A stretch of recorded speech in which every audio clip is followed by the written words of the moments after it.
নতুন বউ একটু দক্ষিণা প্রণামী দেবে, বাউল লোক তো দক্ষিণা প্রতি খুব লোভ। তা ভাবলাম যে চলে যাই ওদের বাড়িতে। তো ওদিক দিয়ে বাইক নিয়ে যাচ্ছিলাম, হঠাৎ করে ঢুকে পড়লাম। বাড়ির মা আমাকে খেল খুলে দিলেন। তা খেল খুলে দিচ্ছেন আমার হেলমেট। তা বলছে, ও আপনি, ও আশিস দা, জয়গুরু। হেলমেটটা খোলার পরই বলছে ভেতরে আসুন। তা যখন ভেতরে ঢুকলাম, ভেতরে ঢোকার পরই বলছেন ওই সোফায় বসুন, ওই সোফায় বসুন। মানে ওটা তার ছেলের বাপের বাড়ি থেকে, শ্বশুর বাড়ি থেকে দিয়েছে আর কি। তা সোফাটা খুব দামি সোফা। তা সোফাতে যখন বসলাম আমি দেড় ঢুকে গেলাম ভেতর দিকে, বুঝেছেন। তা দেড় যখন ঢুকে গেলাম, বাবার জন্য কোনো এরকম সোফায় বসিনি। খুব হাই স্প্রিং করছে এবং বারবার লাফাচ্ছে।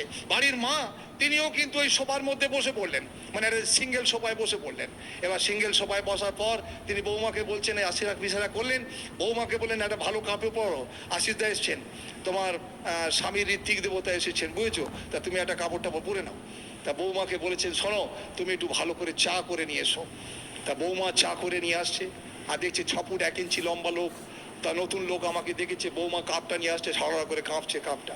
নিয়ে এসে আমার সামনে বসিয়েছে। আমি বৌমাকে বললাম, বৌমা তোমার বাপের দেওয়া সোফায় বসে পড়ো। পাশে সিঙ্গেল সোফায় বৌমাকে বসিয়ে দিলাম। বৌমা ওখানে বসে পড়লো। বসার পর এবার আমাকে গিন্নিমা বলছেন, আমি যখন চায়ে দুবার চুমুক দিয়েছি, একটা বিস্কুট খেয়েছি। এবার বাড়ির মা সুযোগ নিয়ে নিয়েছেন, কেন বিস্কুট খাওয়া হয়ে গেছে, চা খাওয়া হয়ে গেছে, এবার তো মন্তব্য দিতেই হবে। আমাকে বলছেন, আশিস দা কিরকম বৌমা দেখলেন? আলো আপনার বৌমাকে কেমন দেখলাম 26 বছর পরে বলবো। যাই বলেছি, ভদ্রমহিলা আমাকে সঙ্গে সঙ্গে বলছে, আপনার মামা বলতো জগদ্দা যে আমার ভাগনা খুব পোত পাকা। সত্যি আপনি পোত পাকা। কেন আজকে আমার বৌমাকে দেখছেন, 26 বছর পরে বলবেন আমার বৌমাকে কেমন দেখতে?